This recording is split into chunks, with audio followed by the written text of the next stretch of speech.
पाउँछ, जो बस्न नसक्ने मान्छेले बस्न सक्नुहुन्छ।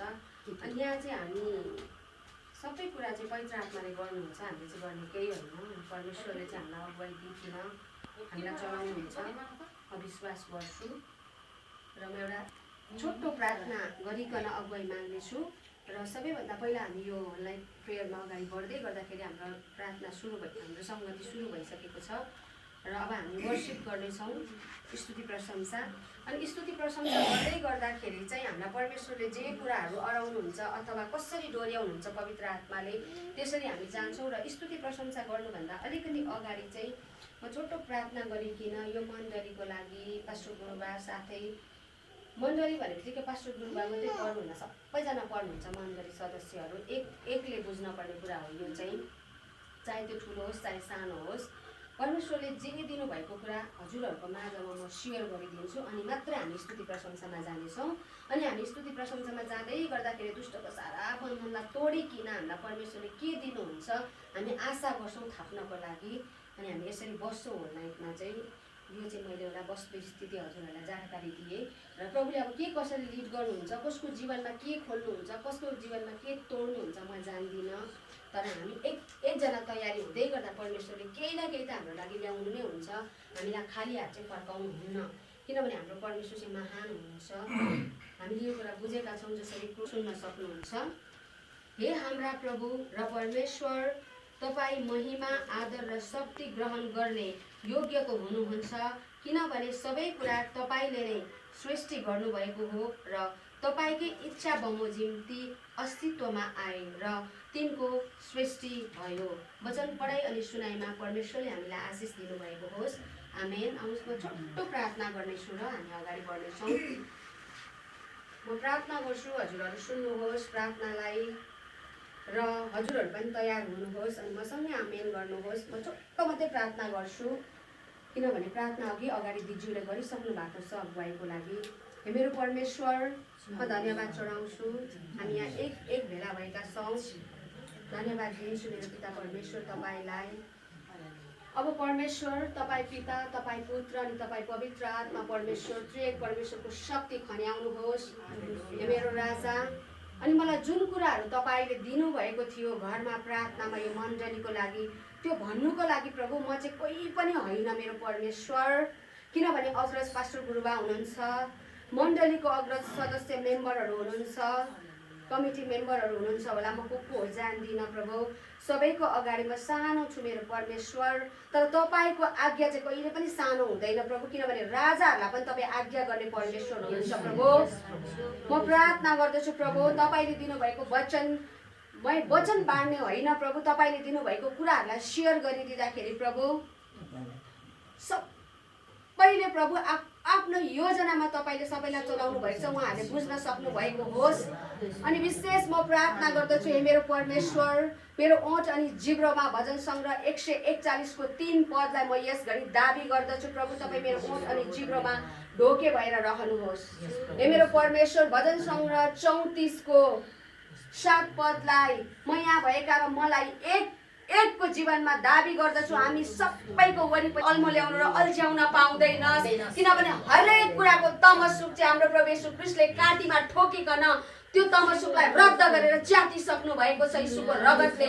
त्यसो भएको कारण आज म विश्वास गर्छु यहाँ भएका एक छोराछोरीले तपाईँले दिनुभएको स्वर्गको मेसेजहरूलाई यो पृथ्वीमा बुझ्नुहुनेछ, सुन्नुहुनेछ र जीवनमा लागू पनि गर्नुहुनेछ। पवित्र आत्मा, जब म बोल्छु म होइन तपाईँ बोल्नुहोस् र एकको अगाडि म बोल्दै गर्दा यो वचन जसरी निस्किन्छ तपाईँको मेसेज प्रभु, एकको अगाडि यीशुको रगतलाई स्थापित गर्दछु म प्रभु, ताकि त्यो रगतले यस्तो मजासँग फिल्टर गरेको होस् कि प्रभु त्यो दुष्टले ल्याउने भाँजोलाई चाहिँ टुक्रा टुक्रा पारिकन प्रभु त्यो दुष्टको अग्निमय बाणलाई त्यसैतिर फर्काउँछ यीशुको नाउँमा। र तपाईँले दिनुभएको मेसेज एकको हृदयमा गाडिएर प्रभु त्यो गहुँको दाना जसरी जमिनमा पर्दछ अनि त्यसले फेरि पछिबाट बिरुवा उमारिकन फल फलाउँछ, त्यस्तै गरिकन नेपाल पुनरुत्थान मण्डलीसँग माग्दछु प्रभु त्यो सुरक्षा कवच दिनुहोस् र हामी अगाडि बढ्छौँ मेरो परमेश्वर। एकको निन्द्रालाई यीशुको रगतमा डाँड्दछु, रद्द गर्दछु प्रभु।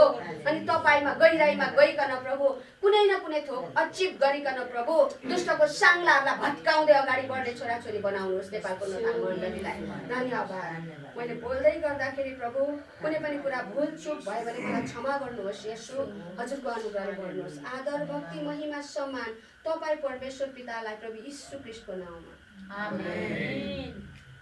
घरलाई आउँदै गर्दाखेरि बस्ने कुरा हुँदै गर्दाखेरि शुक्रबार आउने भन्ने कुरा यसरी फाइनल भइसकेपछि अनि हामी शनिबार नैदेखि घरमा प्रार्थना गर्न थाल्यौँ। यो दिनको लागि प्रार्थना गर्दै गर्दा हामी अगुवाई माग्न थाल्यौँ। किनभने सबै केही पनि हाम्रो योजना हाम्रो कुरा होइन, परमेश्वरको कुरा चाहिँ हामीले खोजी गर्ने हो अनि परमेश्वरको कुरा चाहिँ ल्याउने हो। त्यसो भएको कारणले हामीलाई पनि बहुत गाह्रो थियो। अनि धन्यवाद दिन्छु बिना बहिनीहरूले प्रार्थना गरिदिनु भयो, तारा दिजूले, शान्ति बहिनीहरूले, भाइहरूले धन्यवाद पनि चढाउँछु पास्टर बुवालाई प्रार्थना गरिदिनु भएकोमा। अनि हामी बस्दै गर्दाखेरि हामी प्राय घरमा हप्तामा हप्तैभरि पनि कहिलेकाहीँ 3 दिन 4 दिन होल नाइट बस्छौँ। अनि हस्बेन्ड वाइफ नै यसपालि हामीलाई बडो गाह्रो भयो होल नाइट प्रार्थना बस्नलाई। सबैभन्दा पहिला म यो कुरा सेयर गर्छु। एकदमै गाह्रो भयो, सक्दै सकिनँ, म सुत्ति नै हाल्थेँ, म छक्कै परेँ। अनि प्रभुसँग पुरा म गर्नु थालेँ। अनि प्रभु के गर्ने अब, ल यहाँ आउँछु भनेको छ, तपाईँ के बोल्नुहुन्छ, हामी यत्तिकै जाने रमाइलो गरेर आउने त होइन, तपाईँको केही काम त छ भन्दाखेरि मलाई बिहिबार राति बल्ल प्रभु बोल्नुभयो।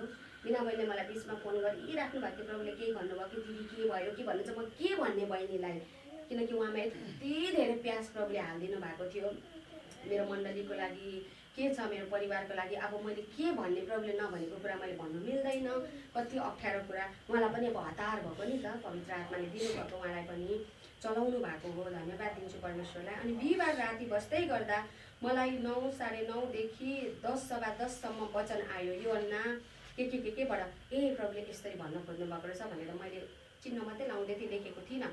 अब मैले लेखेर राख्नुपर्छ प्रभुले दिएको चिज, किनभने म पनि बिर्सिन्छु, मेरो नि कामहरू हुन्छ भनेर गर्दै गर्दा त के भयो भन्दाखेरि होइन, प्रभुले त सरल त्यसपछि पो वचन दिनुभयो जुन अहिले म हजुरहरूसँग सेयर गर्छु।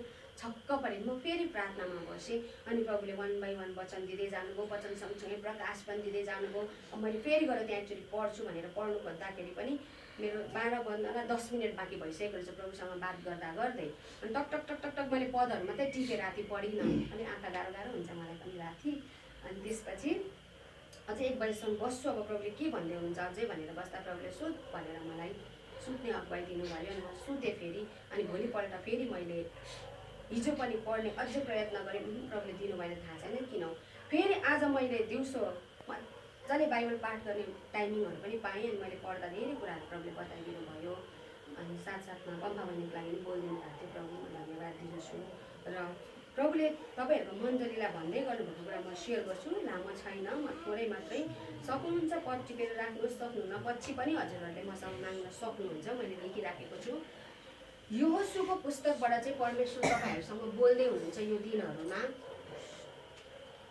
यहोशूको पुस्तक 6 अध्यायबाट चाहिँ परमेश्वर चाहिँ तपाईँहरूसँग बोल्नुभयो, तपाईँहरूको लागि यो कुरा बोलिदिए छोरी भनेर भन्नुभयो।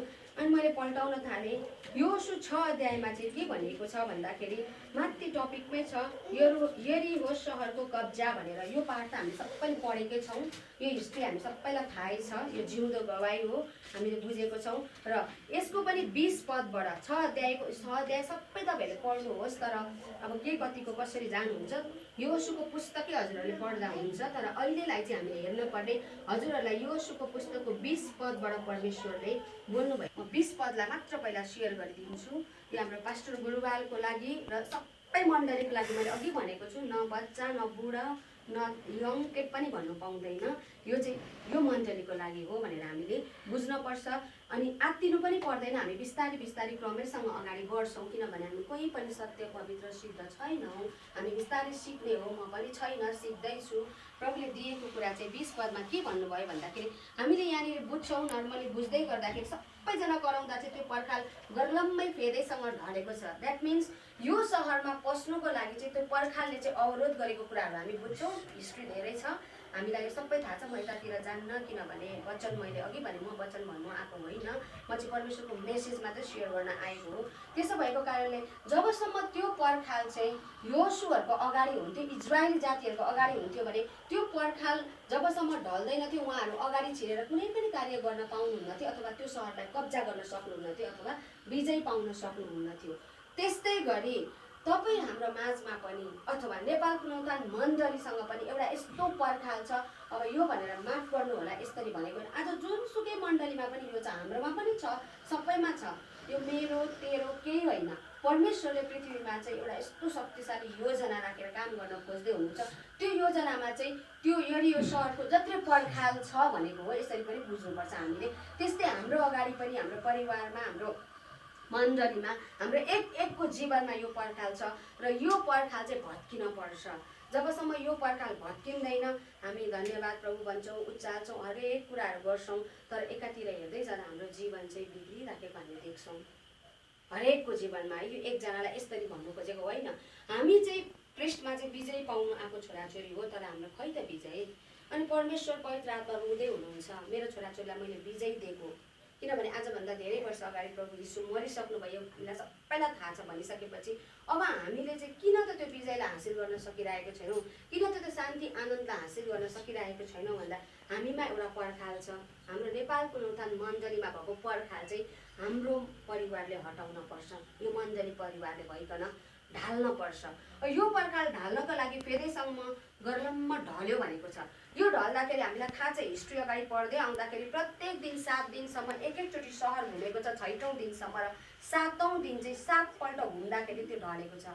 भनेपछि अब तपाईँ हामीले बुझिसक्यौँ यो ढाल्नको लागि हामीले के गर्नुपर्छ त भन्दाखेरि यो पर्खाल भनेको दुष्टले राखेको पर्खाल छ, जसले गर्दाखेरि हामी प्रभुलाई देख्न सक्दैनौँ, प्रभुको आवाजलाई बुझ्न सक्दैनौँ, सुन्न सक्दैनौँ। यो कुराहरू छ। त्यो नसुन्ने बित्तिकै हामी कुनै पनि योजनामा हामी विफल हुँदैछौँ आजको दिनमा। जस्तो कि एउटा इक्जाम्पलको लागि म हजुरहरूलाई सेयर गर्छु। घरको मुली बुवा जो हुनुहुन्छ भने उहाँले चाहिँ दामी योजना बनाउँदै हुनुहुन्छ भने उहाँको छेउमा नगइकन उहाँको कुरा हामी सुन्दैनौँ भने केही पनि बुझ्दैनौँ। हाम्रो घरमा के आउँदैछ, कति राम्रो राम्रो कुरा आउँदैछ, के हुँदैछ भन्ने कुरा, हाम्रो घर कसरी अगाडि बढ्दैछ केही थाहा हुँदैन। त्यस्तै गरी कुनै पनि पर्खाल या कि दुष्टले राखेको पर्खाल चाहिँ यदि हामी भत्काउन सक्दैनौँ भने पिताको योजना हामी बुझ्न सक्दैनौँ। अनि पिताको योजना बुझ्न नसक्दै गर्दाखेरि चाहिँ दुष्टले हर घडी हामीलाई गाँजिराखेको हुन्छ। र योबाट चाहिँ हामीले छुटकारा पाउनुको लागि चाहिँ के गर्नुपर्छ भन्दा अघि मैले भने एक दिनमा 7 चोटि घुमेको कुराहरू जुन, यो भनेको हामीले प्रार्थना, यो भनेको प्रार्थना गर्नुभएको छैन भनेको होइन है। फेरि प्रार्थना गर्नुपर्ने अनि बाइबल पढ्नुपर्ने कुराहरू छ, अनि परमेश्वरसँग कनेक्सनमा जोडिन पर्ने कुराहरू छ। यो कुराहरू अघि मैले हजुरहरूलाई अगाडि भनेको बिस्तारै बिस्तारै बिस्तारै बुझ्दै गनुहुन्छ।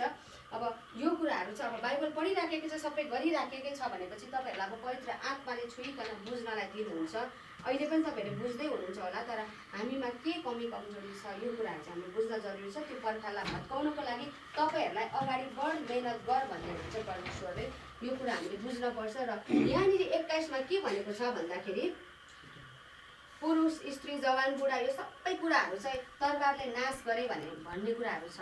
अब यहाँ हामीले बुझ्नुपर्ने कुरा, त्यसो भए हामीले मान्छेलाई मार्न जाने हो त भन्ने कुरा पनि आउँछ। यसलाई चाहिँ हामीले एफिसी 6:12 अध्यायमा गएर चाहिँ हामीले बुझ्नुपर्ने हुन्छ। एफिसी 6:12मा यहाँ वचनले भन्छ, किनकि हामीहरूको युद्ध शरीर र रगत विरुद्ध होइन, तर प्रधानताका विरुद्ध, शक्तिहरूका विरुद्ध, वर्तमान अन्धकारका सांसारिक शासकहरूका विरुद्ध र स्वर्गीय स्थानमा भएका दुष्टाइका आत्मिक सेनाका विरुद्ध हो।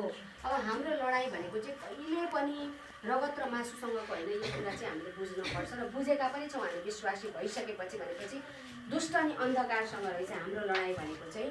अनि दियाबलसको सेनाहरूसँग हामी कतिपल्ट मिस्टेक पनि भइरहेको हुन्छ होला। जस्तो कि दियाबलस भनेर हामी टाढ्छौँ।